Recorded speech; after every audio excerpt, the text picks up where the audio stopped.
Have you ever felt like you are the result of absolutely everything bad that has happened to you in life, even more than the good things? Those difficult and painful situations are what shape you, inch by inch, to become the person you are today. You learn from the bad things, not the good. Instead of being a victim and spending your life cursing your problems, you can take advantage of them. The pain you experienced at many moments can become tomorrow's testimony. And you need to understand this too. You have to use pain to your advantage, because if you don't, it's the pain that will use you. It's the same dynamic as social media. Either you use them or they use you. You can use them to learn and transform yourself, or simply to waste hours and stay stuck. When you hit rock bottom and get broken, it's so you can rebuild yourself into a better and wiser person, loving yourself. Pain teaches Jesus' golden rule, and of all the great leaders. You shall love your neighbor as yourself, but not more. And most people spend their lives loving others more than themselves, giving everything without having anything to give. You can't give what you don't have. Your pain shapes your destiny. It's necessary to seek inspiration from people who have the life you want to have, and not follow those whose lives are the same or worse than your own.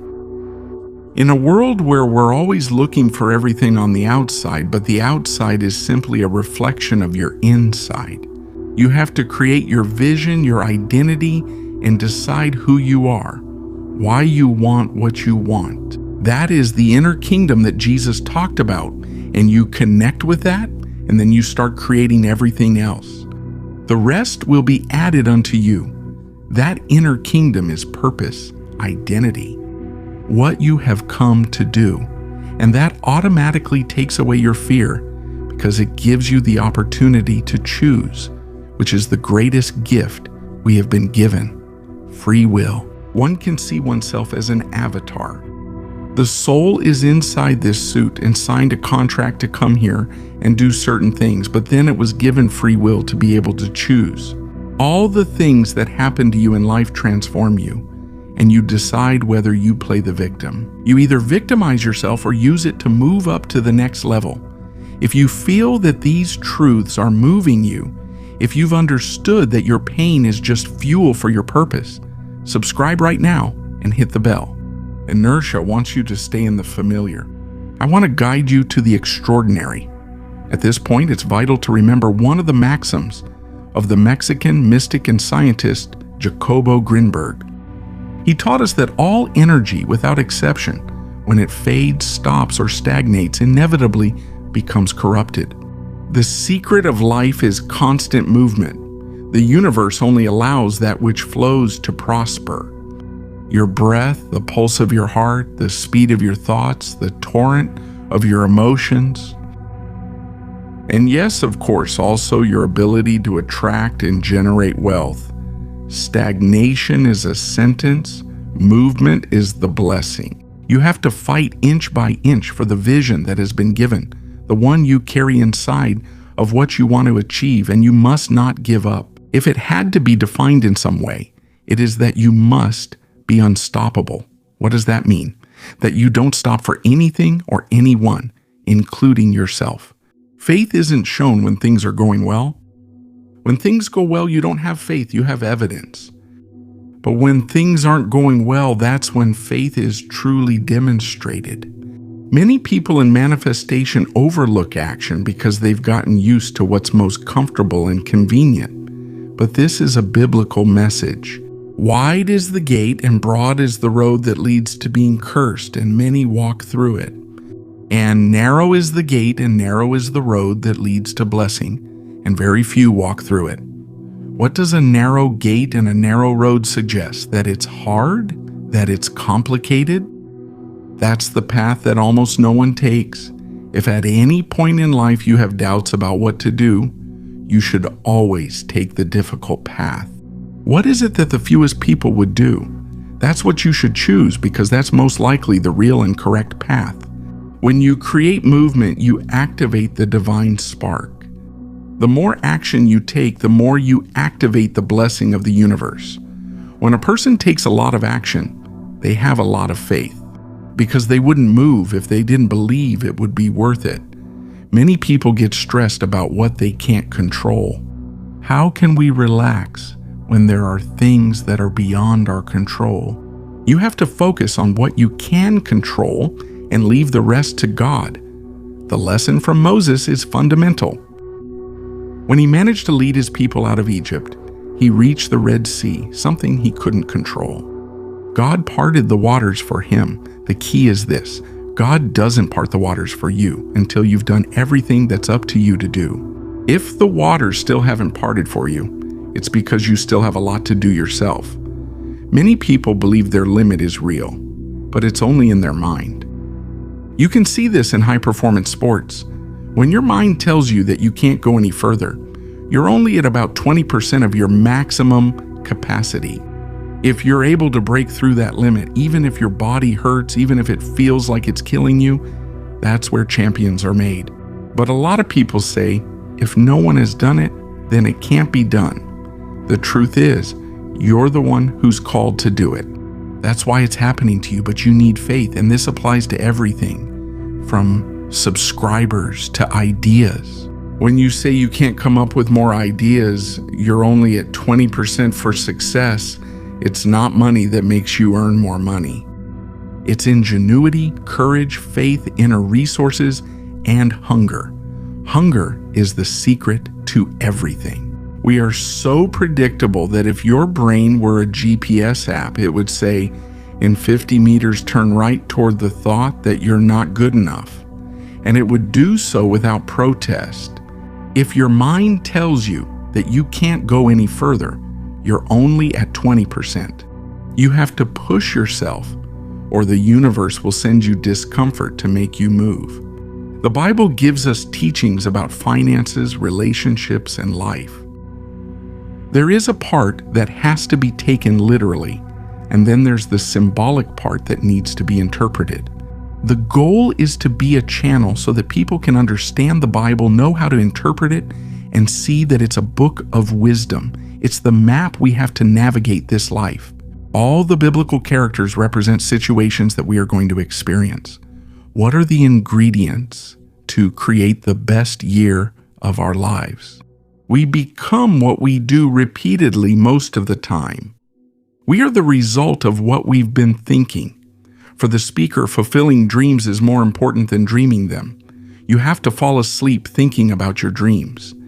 If you are able for 90 days to fall asleep in those last moments before bed, thinking only about what you want to manifest in your life changes and transforms.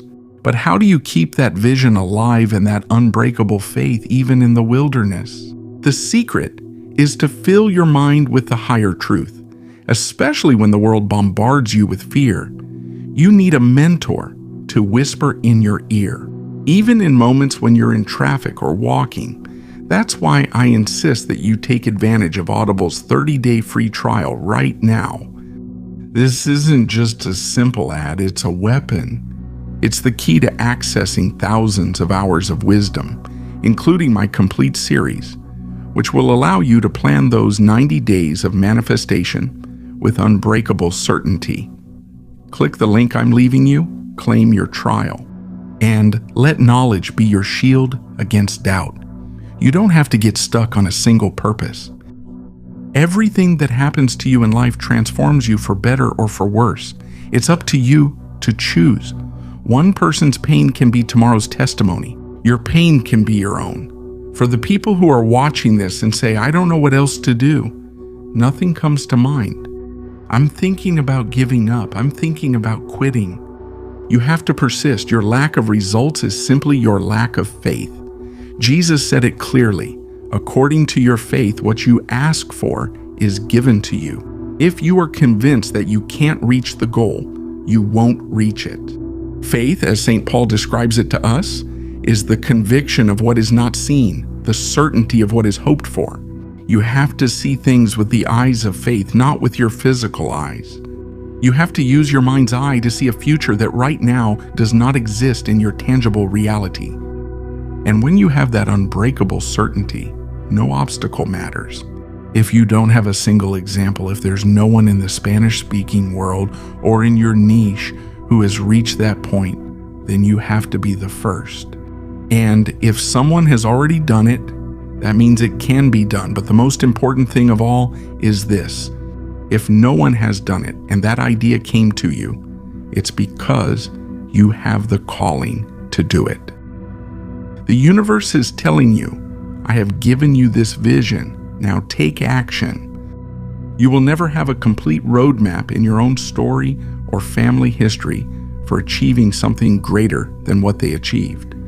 And that is precisely the reason why you are here.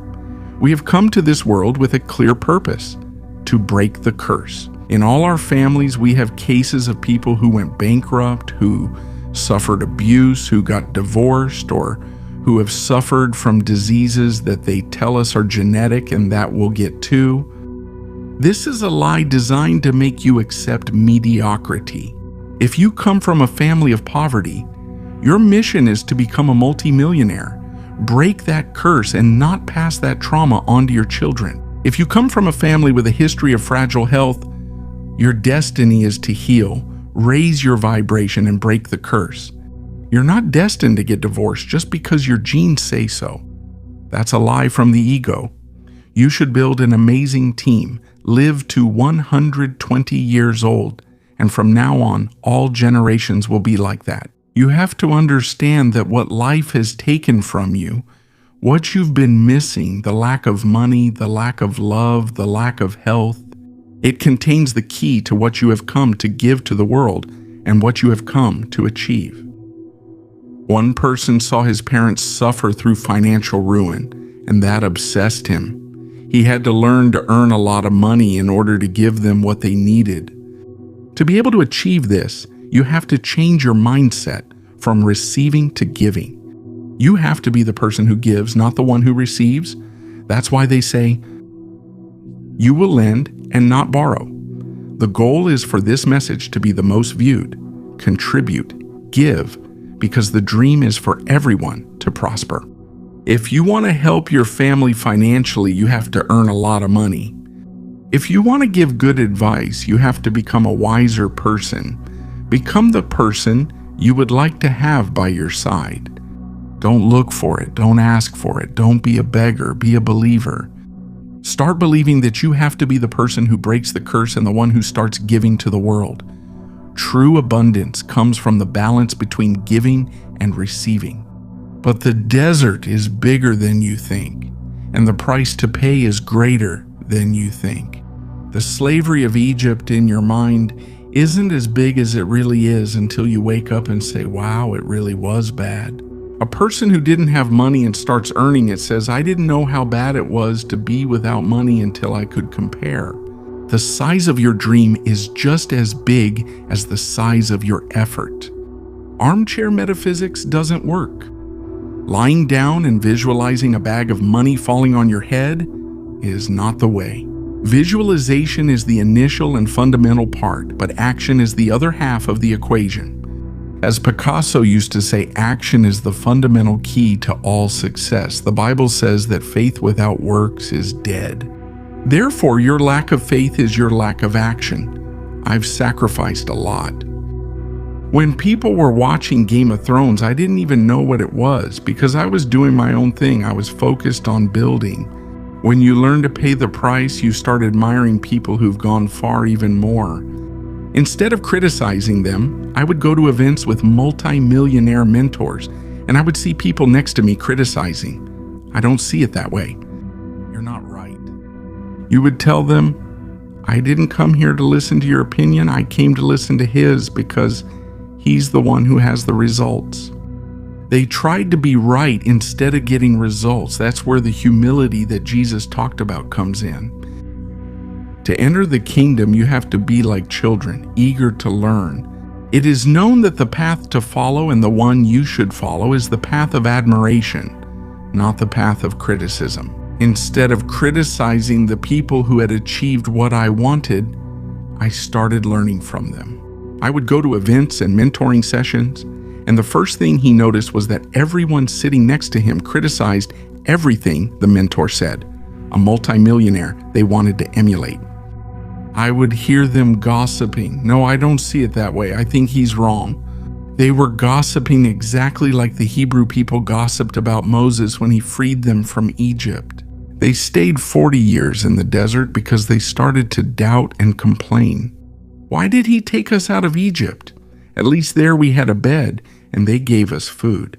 And now we're here, suffering from the cold, the heat, without water, thirsty. They gossip about the leader, about the one who came to free them. Someone was sitting there, looking at those people, and said to them, with all due respect, "Look, with all due respect for what I'm about to say, but I didn't come here to listen to your opinion. I came to listen to his, because he's the one who has the results. I'm not interested in your opinion because you're trying to be right instead of trying to get results." That's where the humility that Jesus talked about comes from. To enter the kingdom, you have to be like children. A child is a very open-minded person, very hungry, but above all, humble and willing to learn. You see a lot of people who are old, know-it-alls without results, grumpy, wanting to be right about everything, and in reality, they're not right about anything, because by their fruits, you will know them. A lot of people ask how the journey began. Someone hit rock bottom, nothing interested him, and one day he opened his eyes. He knew he had given up a lot. People are very afraid of sacrifices. The greater the sacrifice and what you've given up, the less willing you are to fail, because you have left so much behind. He had left his university studies, a degree that society tells you will keep you safe, and he had left behind 22 years of swimming, his entire identity. Yes, people only see the result. They say to him, "You've achieved a lot, and yes, but you've also sacrificed a lot." Everyone knew what Game of Thrones was, but he didn't even know what it was because he was busy doing his own thing. He has sacrificed a lot, and that's why he wasn't willing to fail. If you drop out of college, quit swimming, and move back in with your parents, either you make this work or you end up with nothing. It's do or die. That's the classic burn the boats expression. If you had to define yourself in some way, it would be by saying you're unstoppable. What does that mean? That you don't stop for anything or anyone, including yourself. You don't self-sabotage. If you say you're going to achieve something, it might take more effort or less, but you won't stop until you achieve it. You'll fall 100 times, but you'll get up 101. Each fall is a filter that separates those who are called from those who are chosen. It's known that other people have the same dream. Do you know how this knowledge was discovered? He was in college, and he came up with an idea for a final project. He said, "This idea is going to succeed. I'm sure no one else has thought of it." But a classmate beat him to it. Knowledge is in the air. God sends the same idea to several people to use them and make sure it gets done. He is going to use people. If you don't do it, someone else will, and if not, then the person next to you will. You know that in anything you want to do, you're in a race to be the one who achieves it. Because if not, others have also been given that signal. There's a phrase that has inspired many. Hell on earth is coming face to face with the person you could have been and looking them in the eye. Imagine there's someone else who has the same vision but gave up because of laziness, the change in schedule, or exhaustion. Who is the one who's going to get the medal, the one who took action? The prize is the result of carrying out your purpose. You will have your main goals, your selfish desires, and that's perfectly fine because that's what drives you.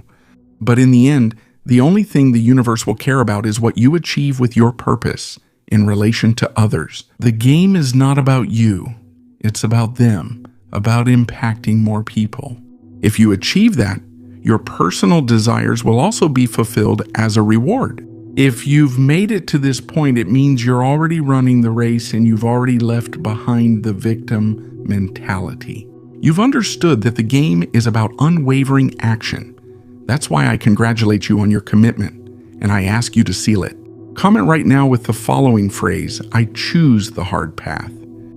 Do it, and let that declaration be etched in your mind forever.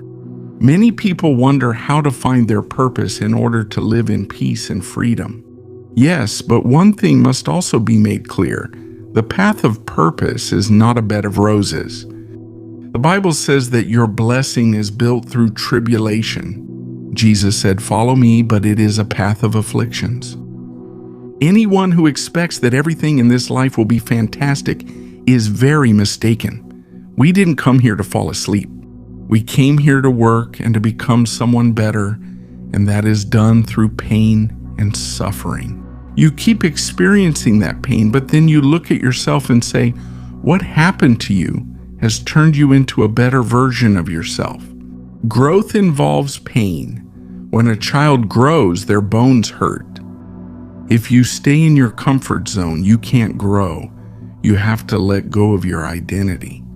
You have to change to become who you are today.